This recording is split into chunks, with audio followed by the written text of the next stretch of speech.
Hello guys. आज हम लोग द मर्चेंट ऑफ वेनिस जो लिखी गई है बाय विलियम शेक्सपियर उसका एक करेक्टर के बारे में डिस्कस करेंगे जिसका नाम है पोर्शिया। पोर्शिया बेसिकली इस प्ले की एक मेन फीमेल करेक्टर है। इसके बारे में आज हम डिस्कस करेंगे।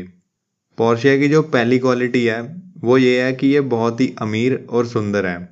पोर्शिया रहती थी बेलमोंट में। ये वहाँ के अमीर घरानों में से एक रहने वाली लड़की थी और अमीर होने के साथ साथ ये बहुत ही ज़्यादा सुंदर थी और इसी वजह से बेलमोंट में बहुत सारे लोग इससे शादी करने के लिए आए थे।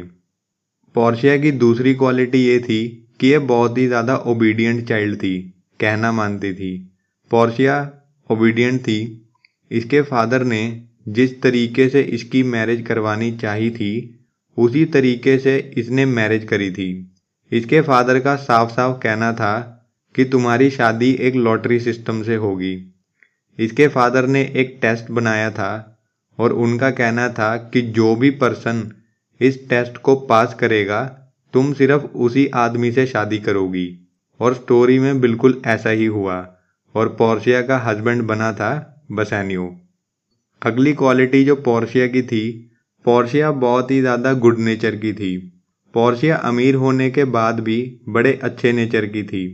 जब उसे पता चला कि बसेनियो का एक दोस्त है जो वेनिस में मुसीबत में है तो उसने बिना कुछ सोचे समझे उसी वक्त बसेनियो से कहा कि तुम मुझसे कुछ पैसे ले जाओ और जाकर अपने दोस्त एंटोनियो की जान वेनिस में बचा लो। और जब उसे पता चला कि बसेनियो पैसे की मदद से एंटोनियो को नहीं बचा पाया तो वो एंटोनियो की जान बचाने के लिए खुद ही भेष बदलकर एक लॉयर के रूप में कोर्ट में आ गई और वहां पर आकर उसने खुद एंटोनियो की जान बचा ली। तो यहाँ से पता लगता है कि पैसा होने के बाद भी वो बहुत ही ज़्यादा गुड नेचर की और हेल्पिंग नेचर की थी। अब पोर्शिया की अगली जो क्वालिटी है वो ये है कि ये बहुत ही ज़्यादा इंटेलिजेंट और स्ट्रॉन्ग पर्सनैलिटी की थी। पोर्शिया बहुत ही ज़्यादा इंटेलिजेंट थी। जब प्ले में बेसिकली किसी को समझ नहीं आ रहा था कि एंटोनियो की जान किस तरीके से बचाएं, उस वक्त एक पोर्शिया ही थी जो भेष बदलकर कोर्ट में आई और उसने एंटोनियो की जान शाइलॉक से बचा ली। उसने बेसिकली एक पॉइंट उठाया था।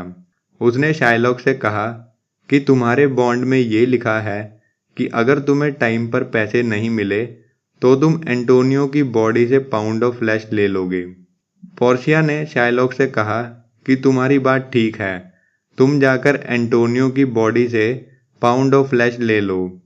लेकिन उसने साथ में ये भी कहा कि जब तुम पाउंड ऑफ फ्लैश एंटोनियो की बॉडी से लोगे उस वक्त एंटोनियो की बॉडी से एक भी खून की बूंद ज़मीन पर नहीं गिरनी चाहिए, क्योंकि बॉन्ड में सिर्फ पाउंड ऑफ फ्लैश लेने की बात हुई है, ब्लड की बात कहीं पर नहीं हुई। ये बात सुनने के बाद शाइलॉक बेसिकली कोर्ट में बहुत ज़्यादा कंफ्यूज हो गया।